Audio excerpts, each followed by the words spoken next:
Hey guys, we're going to learn about how to make a foam printing plate, and from our foam printing plate we will be able to make a series of prints or multiple prints from our one image.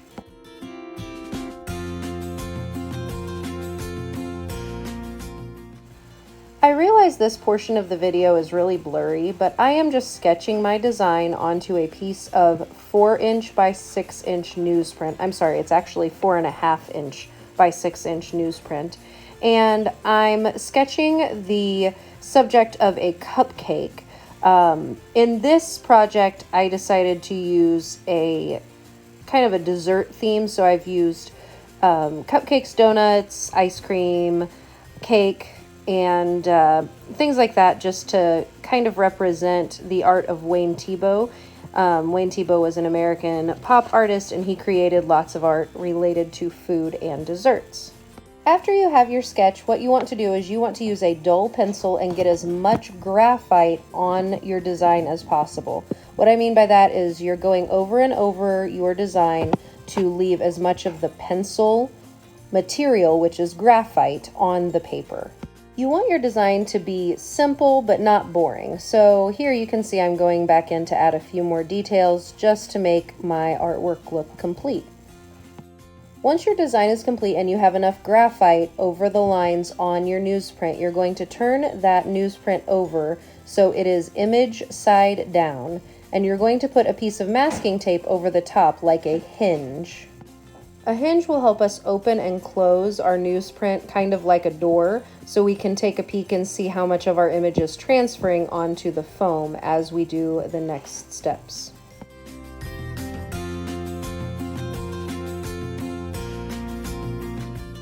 Once you have your foam tape down, you are going to rub the image, and your goal is to transfer the pencil or the graphite onto the foam from the newsprint.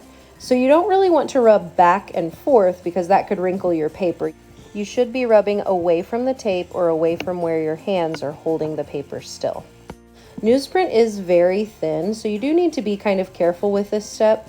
If you have on long sleeves and can put your long sleeve over your hand and rub using your hand with that barrier of fabric, it actually is very helpful. You can see that the image transferred very lightly. That is the goal. It's not going to always be a perfect image transfer for this step. And if you need to go back over some of the lines and press again and again just to make it transfer, you can do that. You might even need to go back over your sketch on the newsprint and add some more graphite. Once you start tracing onto the foam, your goal is to press the foam down. It should be making a dent in the foam. You're not just tracing it lightly, you're pressing the foam down.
When you finish pressing your image into the foam, you're going to remove your sketch from the back of your foam printing plate.